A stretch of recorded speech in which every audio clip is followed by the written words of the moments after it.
casualmente, porque venimos de un piquete antidesalojo aquí debajo, en el barrio donde vive Sandra. Bueno, pues ella está aquí, Hola. es una antigua vecina del barrio de Buen Pastor, de las primeras Sí, por cierto. familias que echaron de su casa. Bueno, tenemos una larga historia y es muy curioso de volver a hablar de Buen Pastor precisamente desde su casa en Roma. O sea que hoy voy a citar algunas de las cosas que ella escribió hace 15 años o 12 años, cuando fue eso. Como está aquí, le digo, bueno, por lo menos ven a saludar, porque yo me siento también que estoy hablando por nombre de otros, ¿no? Porque yo no soy de esos habitantes del Buen Pastor que echaron en 2007, pero sí que Bueno, pero viví bastante de cerca Ah, toda esa historia. Eh, bueno, no sé si... no sé exactamente... es una historia muy larga. Yo tengo... Sí, sí, si te quieres quedar, quédate. Pero... Bueno, es que es muy interesante para mí volver a hablar del tema de las casas baratas de Buen Pastor después de tanto tiempo, porque realmente yo en este momento lo estoy viendo muy de lejos. Pero es una historia la historia de la demolición del barrio de Buen Pastor, que de alguna manera está también conectada muy de cerca con lo que contó Manuel ahora del Besós, porque yo creo que sobre la demolición del Buen Pastor, de las casas baratas, pesó mucho ese mismo, no solo el estigma territorial, sino el estigma territorial que se creó a partir del Besós, de la intifada del Besós. Yo no sé exactamente cómo se había desarrollado la imagen del Besós y de los barrios del Besós en las décadas anteriores a, a los años 90, pero estoy seguro que el hecho de que el barrio de Buen Pastor estuviera en esa misma Ribera Besós, donde había tenido lugar los hechos de que habló ahora Manuel, tuvo muchísima importancia sobre el plan discursivo. Y el plan discursivo, como sabemos bien los antropólogos, no es que sea un añadido a los hechos sociales, es el corazón, ¿no? Es el corazón de los hechos sociales, es su representación. Entonces, y en esto es muy pertinente una de los poemas que salieron de las casas baratas en el periodo de su demolición, que es un poema precisamente que escribió Sandra, que decía: han tapiado nuestras casas igual que tapiaron nuestras palabras. El proceso de demolición del Buen Pastor aconteció en dos niveles paralelos. Quizás, como se puede decir en italiano, si dice sfalsati, uno un poquito antes y uno un poquito después.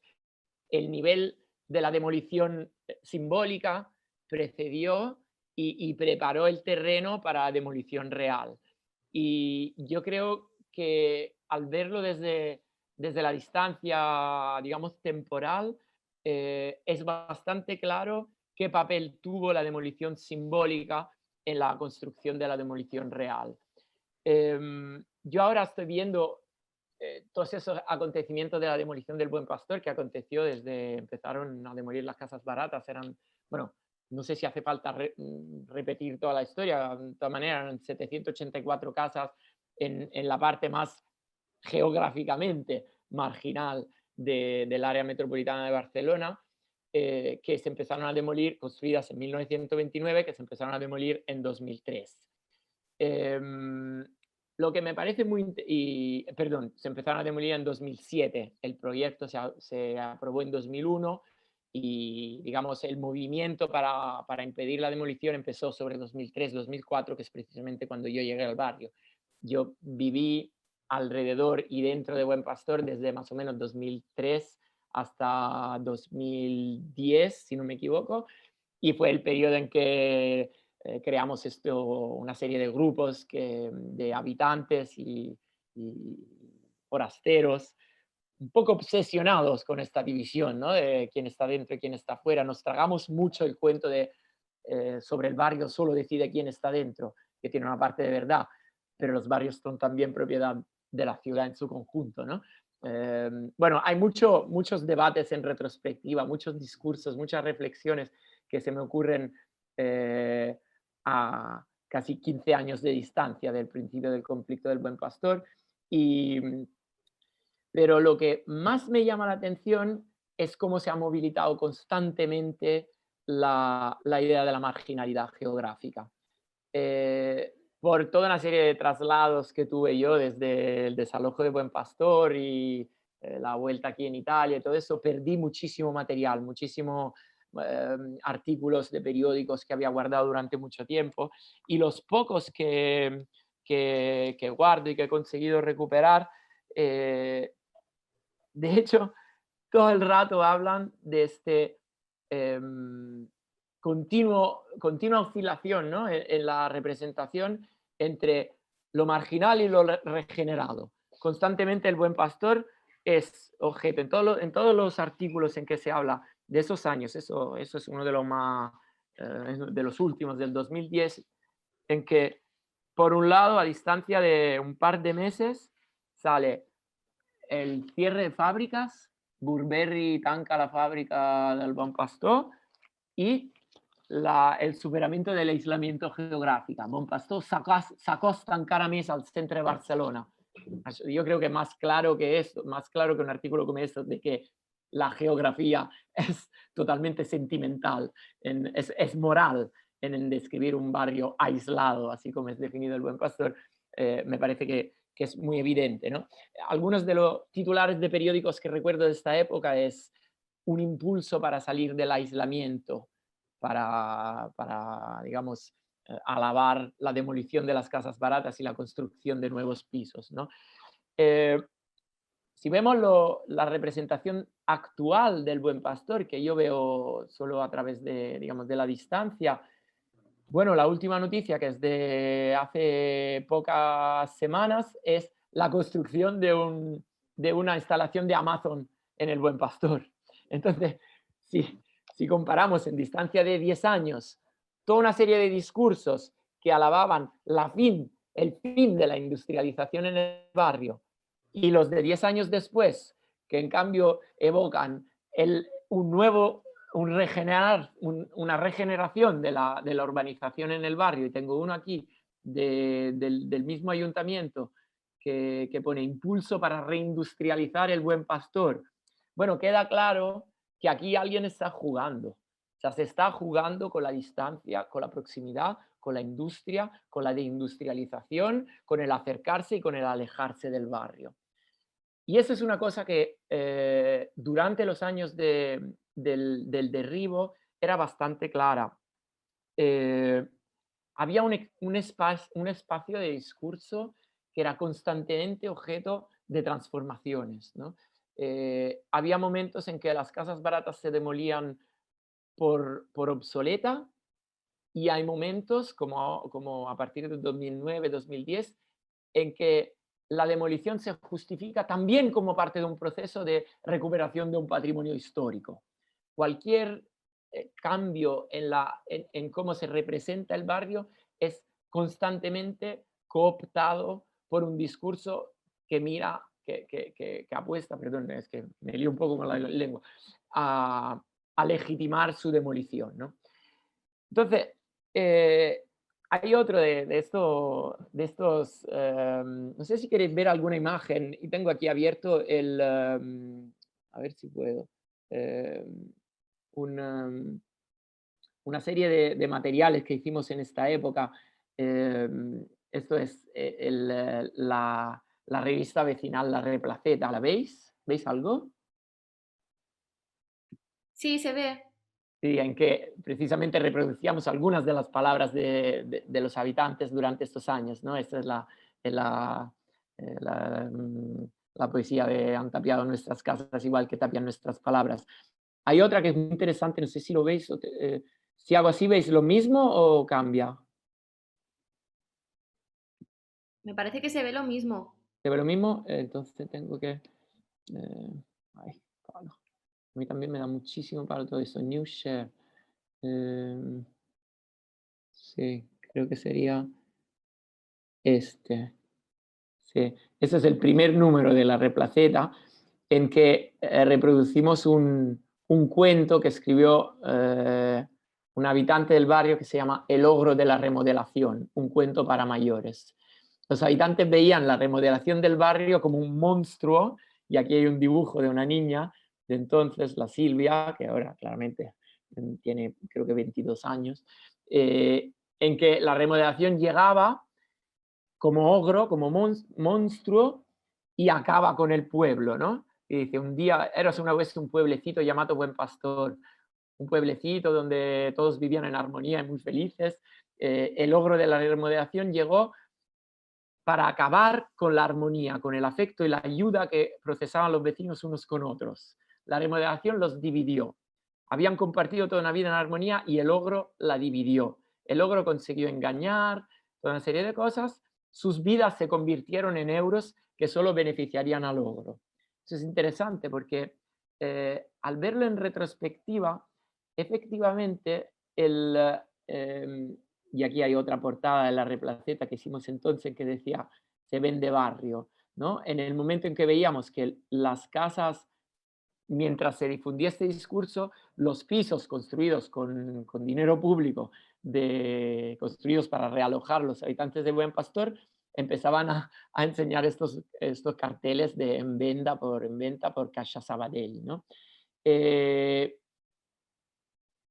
Esos dos niveles son interesantes porque, de hecho, lo que se dio ahí, y yo creo que en ese momento no lo veíamos muy claro, es que se estaba ensanchando un abismo, ¿no? Un gap entre una presentación del presente como barrio marginal y una representación del futuro como barrian futur, ¿no? Se utilizaba mucho esta expresión, un barrian futur, bon pasó a un barrian futur. Nosotros veíamos las mentiras de los dos lados, ¿no? Y nos dedicábamos todo el rato a desmontar la idea de que el presente fuera tan marginal, reivindicando que no, que había muchísimos estilos de vida populares, muy funcionales, maneras de vivir juntos, muy interesantes, patrimonio inmaterial de la cultura popular de las clases trabajadoras de Barcelona y todo ese discurso. Y por el otro lado, que el discurso sobre el futuro también era cargado de mentiras porque en realidad este futuro no se sabía bien si realmente no iba a ser un enésimo barrio de realojo y marginal, con más marginación del que había en este momento. Intentábamos desmontar las mentiras de ambos discursos. Lo que quizás no teníamos muy claro era que el objetivo era precisamente ampliar este vacío entre un presente marginal y un futuro, digamos, vendible. Solo hace poco empecé a darme cuenta de cuánto esa construcción retórica esté asociada a la teoría misma de la gentrificación. Y me remito a Neil Smith, ¿no? Eh, el origen de la gentrificación es el rent gap, o sea, el diferente potencial de ganancia sobre el valor actual de un territorio y el valor potencial que puede llegar a adquirir después de una serie de intervenciones.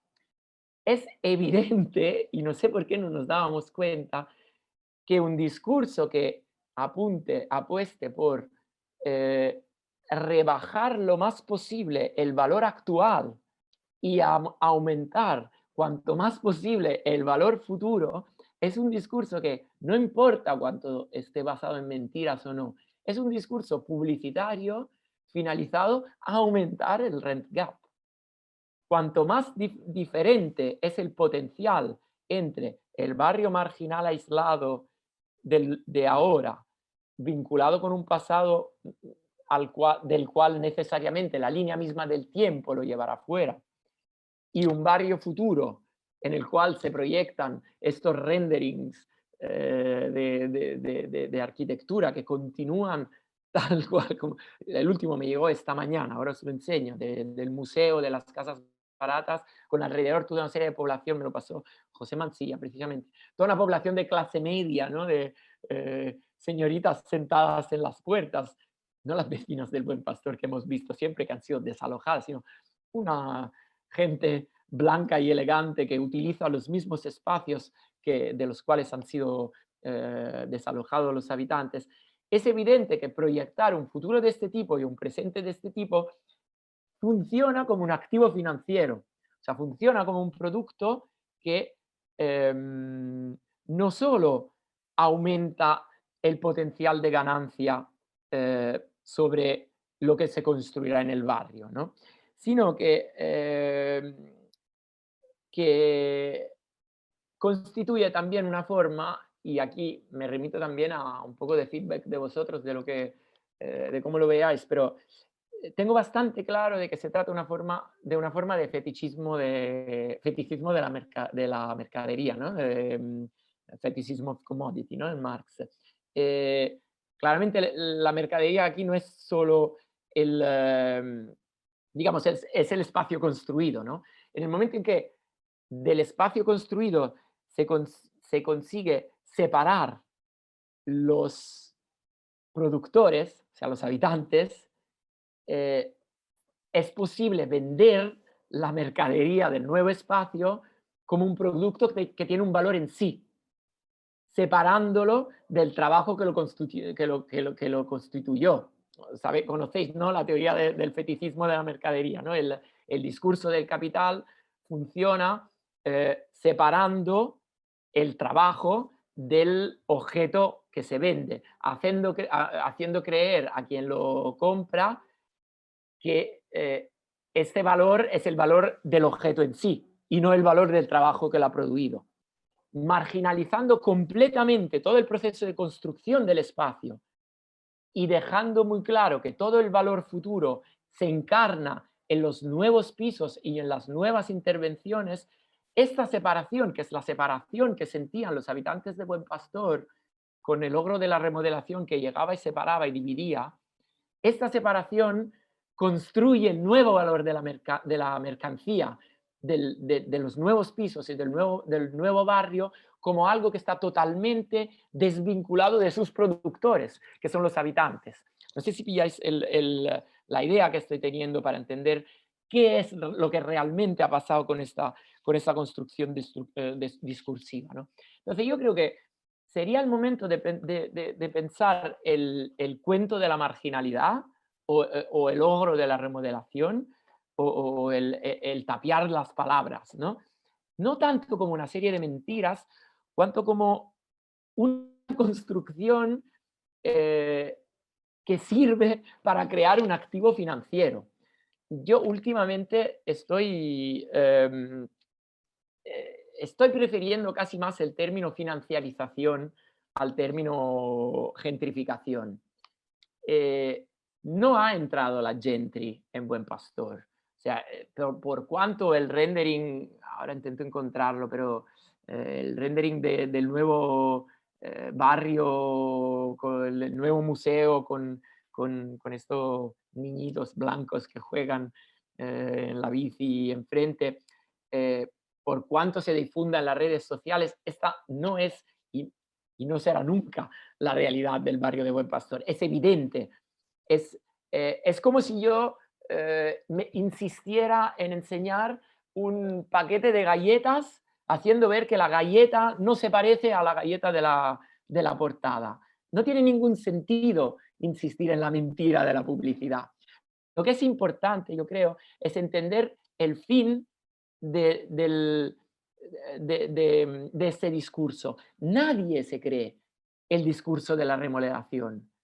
Nadie se cree que tenga algún sentido lógico de industrializar, reindustrializar, afirmar que un barrio se está acercando al centro, ¿no? O que la remodelación, la demolición de las casas baratas y el traslado de los habitantes forzosos ¿cómo se dice? Con los palos de la policía y todo eso puede ser un impulso para salir del aislamiento. Tenemos que empezar a razonar eh, en términos de lo que ya Jaume Franquesa llamaba narrativas legitimadoras, ¿no? Eh, Está claro que la del logro de la remodelación es una narrativa legitimadora. Lo que no veía yo tan claro en este momento era cuánto esta narrativa fuera finalizado directamente a la acumulación profito, de activos, de ganancias económicas, financieras, prefiero decir en este momento. Lo que en este momento se compraba es que es muy parecido a la venta de productos de mercadería habituales, ¿no? Todos sabemos que la gente que compra un SUV, ¿no? Uno de estos grandes coches, está comprando un objeto inútil, que no le sirve en la ciudad, que le va a crear más problemas de lo que lo va a resolver, pero está adquiriendo un estatus social. No hay que insistir en esto. En el momento en que el cuento de la remodelación ha sido comprado por los habitantes de Buen Pastor o por una mayoría de habitantes que no se opusieron, era porque efectivamente estaban subiendo la fascinación del fetiche. O sea, estaban comprando el sueño, estaban comprando el discurso del salir de la marginalidad, exactamente como en el mecanismo publicitario. No es que tenga muchísimo más que decir sobre eso, no creo que haga falta explicar la historia del buen pastor, la he escrito millones de veces, hay un libro, La ciudad horizontal, que ha salido ya hace mucho tiempo, tenemos este material precioso que es el libro de Repensar Buen Pastor, que eran propuestas alternativas por el barrio, se puede encontrar en internet sencillamente buscando Repensar Buen Pastor. No es tanto eso lo que venía, lo que creo que es importante decir aquí, sino llevaros un poco a razonar y llevarnos a razonar juntos sobre los usos de la marginalidad, ¿no? A mí me gusta mucho una frase que, que apliqué bastante en esa época al caso de Buen Pastor, y ya voy para la conclusión, en que se decía que el, el Homo economicus, es una cita, el Homo economicus actúa en los espacios vernáculos con mecanismos que recuerdan, por un lado, a la acción de un retrovirus y por el otro, a la acción de los traficantes de droga. El retrovirus, ¿qué hace? Desarticula las defensas. El traficante de droga, ¿qué hace? Crea nuevas necesidades. Estas dos acciones paralelas consiguen demoler una serie de, digamos, una economía moral que está vinculada a un espacio físico. Y yo creo que es el momento de razonar en estos términos sobre la gentrificación o sobre los procesos de financiarización que vienen y que vendrán. O sea, de transformación del espacio físico de la ciudad en assets financieros, ¿no? En activos para la ganancia de pocos. No es una consecuencia secundaria la demolición simbólica de un espacio, la construcción del discurso de marginalidad. Es la esencia de la gentrificación, ¿no?